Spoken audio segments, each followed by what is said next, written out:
It's August 6, 2013, and Game Show Network is about to premiere what will eventually become one of their most successful original programs in the channel's history. GSN is so confident in this show's potential they've already renewed it for a second season a month ahead of the first season's premiere. Host Brooke Burns introduces the contestants and reveals the show's biggest star, the Chaser, Mark Labette, better known by his nickname, The Beast. Standing at 6'7" with an IQ of 155, to say The Beast is intimidating would be an understatement. But in order to walk away with the show's prize money, the contestants will have to outrun the Beast, correctly answering as many questions as possible to avoid getting caught in the final chase. Before we talk about the chase in the US, let's talk about the chase in the UK. The chase originally premiered in 2009 on ITV. What started out as a summer replacement series quickly became one of the biggest hits in British daytime television, and has since sparked several spin-off shows and been adapted in multiple countries all around the world. If you're unfamiliar with how the chase works, the rules are pretty simple. 4 contestants each take turns individually answering as many rapid-fire trivia questions as they can in 60 seconds, banking £1,000 for each correct answer. Once that's complete, they go head-to-head with the chaser, who starts 3 steps behind the contestant. The contestant needs 5 correct answers to bank the money, but if they're feeling a bit intimidated, the chaser will allow them to have a 4-step head start by reducing the prize money at stake, but they'll only need to answer 4 questions correctly to bank the money in this case.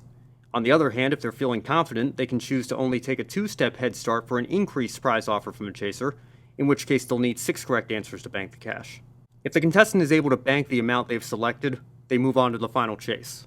Otherwise, they win nothing and are eliminated from the game. At the end of the episode, the remaining contestants work together as a team to answer as many questions as possible in 2 minutes. The team is given a head start based on how many of them advance to the final chase, and this, in addition to however many questions they get right, sets the chaser's target for the final chase. The chaser then has 2 minutes to catch the team, but anytime a chaser gets a question wrong, the team can push the chaser back a step by following up with the correct answer. This is crucial, and it often makes the difference between winning and losing the game. If the chaser fails to catch the team's target, the team wins the combined total winnings split evenly among each contestant. If they're caught, the chase is over, and they win nothing. High rewards means high stakes here. There's no safety net and no house minimum.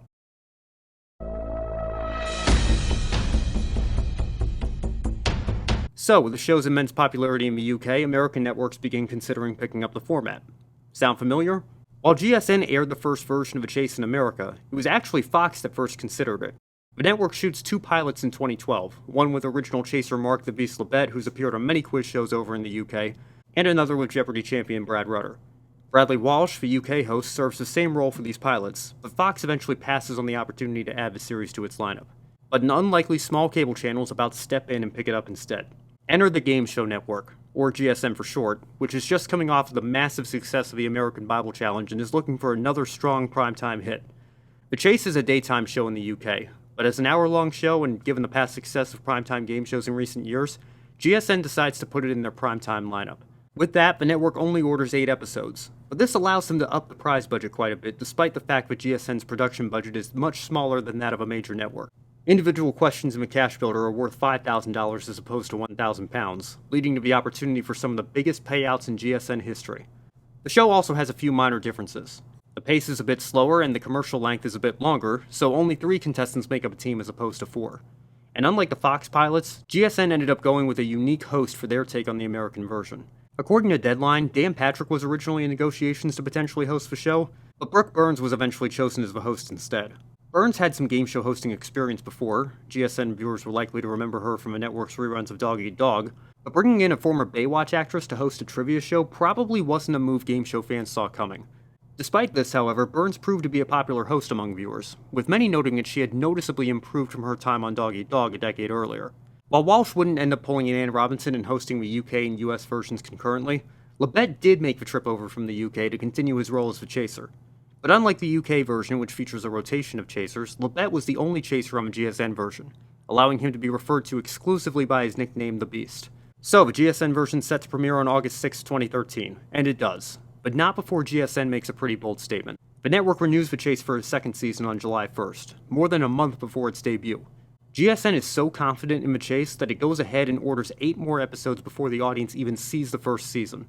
2 episodes premiere on opening night, and while the ratings don't come anywhere close to the unprecedented numbers the American Bible Challenge put up, they're still very strong totals by GSN standards. 511,000 viewers tune into the first episode, while 461,000 stick around for the second, which sees a GSN record $180,000 prize given away to the 3 contestants.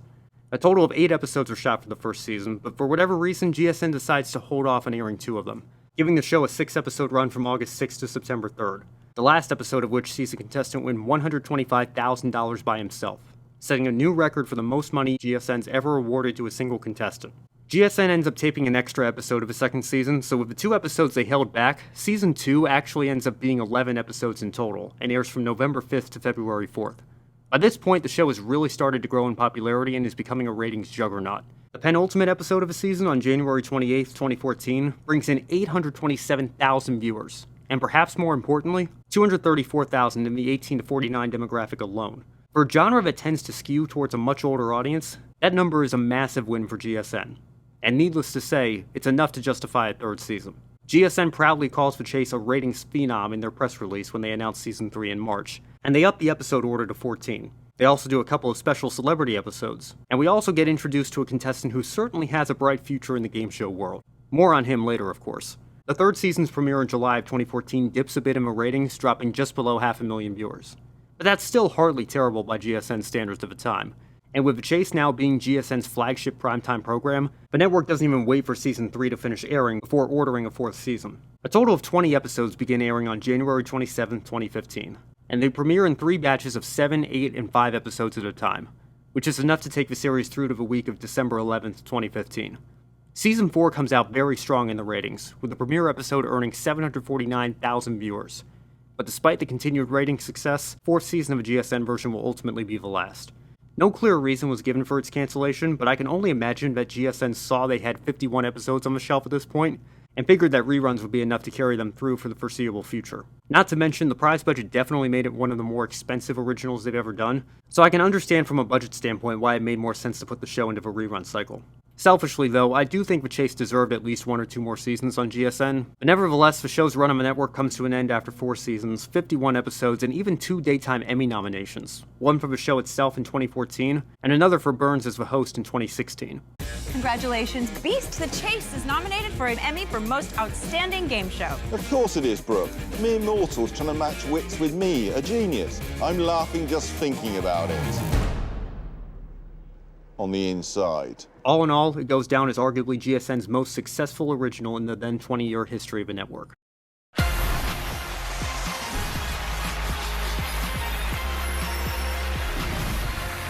But this would hardly be the end of The Chase in America.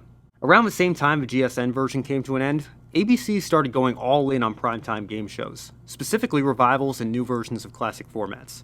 In July of 2020, it was revealed that ABC was casting for a revival of The Chase. And within a few days, rumors began swirling about who the new chasers might be. Specifically, Jeopardy's 3 GOATs.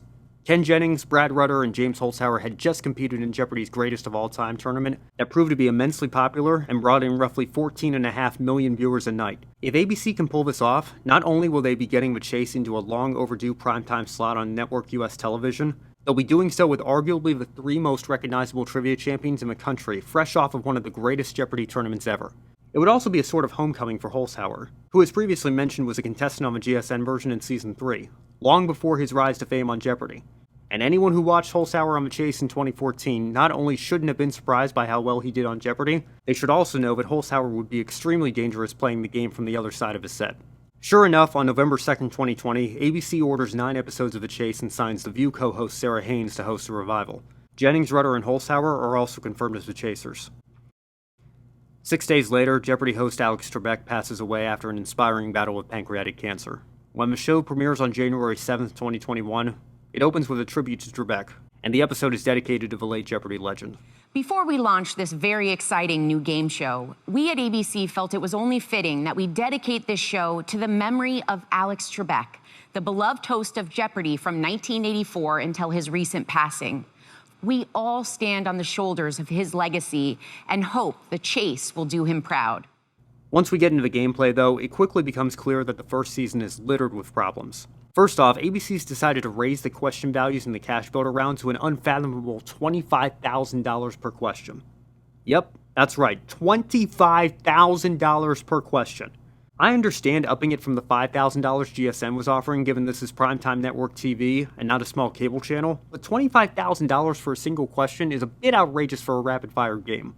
And I think ABC realized this, because if you go back and watch the first season in comparison to some of the newer episodes, or episodes of the GSN version, you'll realize that not only are the questions more obscure in difficulty, Haynes' pace of reading the questions seems to be a bit off. And that's not entirely her fault. I'm sure she has a director telling her how to lead the game, but it seems pretty clear that ABC doesn't want someone pulling a James Holzhauer and racking up 12 correct answers to earn $300,000 in a cash builder round. All in all, the pacing in the first season definitely seemed a bit off, but this wasn't even my biggest problem with season 1. On the March 4th episode, all 3 contestants are caught by Ken Jennings during their individual head-to-head chases. This is what's commonly referred to as a Lazarus episode. You're not going to have 10 minutes of dead air at the end by just not having a final chase, right? So the team selects one contestant to go head-to-head against the chaser for a consolation prize to be split among the team. On the GSN version, this was $15,000. The Beast has caught all 3 players. Beast, this has never happened on the show before. I don't want to win this way, so what I'm going to do is this. Put $15,000 on the table, and I'd like you to select your best player to come and face me in the final chase. On the ABC version, however, it's announced that the chaser will make an offer at their discretion. And Jennings offers the team $250,000. If they can come back and win after that shellacking, they deserve whatever I can do. I think you and the team should split $250,000 if you can do this. $250,000. To put this into perspective, if all 3 team members had successfully won their individual chases, they would have banked $225,000. They played for more money having all gotten caught than they would have had they all made it back for the final chase. If that's not a bad look, I don't know what is. Now, to be clear, from what I understand, the show only frames the chaser as the one making the offer. Jennings had a producer in his ear telling him what to do, so don't go running to Ken complaining about this absurdity. He was just doing what he was told. Unfortunately for the contestants, but fortunately for the show's integrity, it didn't really matter much as Jennings won this final chase easily, but man, that is far too much money to be offering for a Lazarus game. The first season wraps up and it's clear there are some major pacing issues to iron out. Despite the show's flaws, however, it's still a popular format starring popular trivia champions, and with a strong lead-in from Celebrity Wheel of Fortune, the first episode brings in over 6 million viewers. Hardly Jeopardy GOAT numbers, but in this day and age, that's more than good enough to justify getting a second season. And unlike how NBC's been treating a certain one of their revivals, the producers actually seem to listen to some of the feedback and make noticeable changes for season 2. ABC learns that outrageous prize money alone doesn't make a show great, and they dial back the cash builder to $10,000 per question, which is much more reasonable all things considered. The lower prize value allows Haynes to read the questions at a faster pace, and the question difficulty is made a bit more appropriate for a rapid-fire segment as well.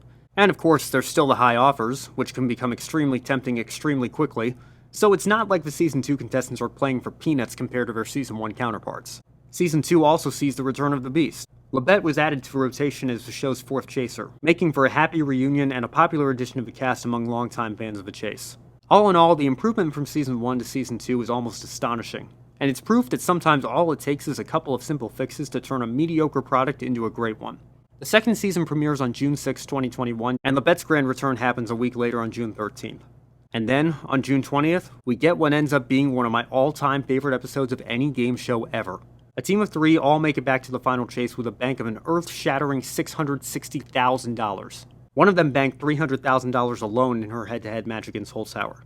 And in one of the most nail-biting final chases in the history of the franchise, ABC breaks the record for highest amount of money given away on a single episode of a chase worldwide. Prior to becoming Chief Justice himself, John Roberts clerked for what justice?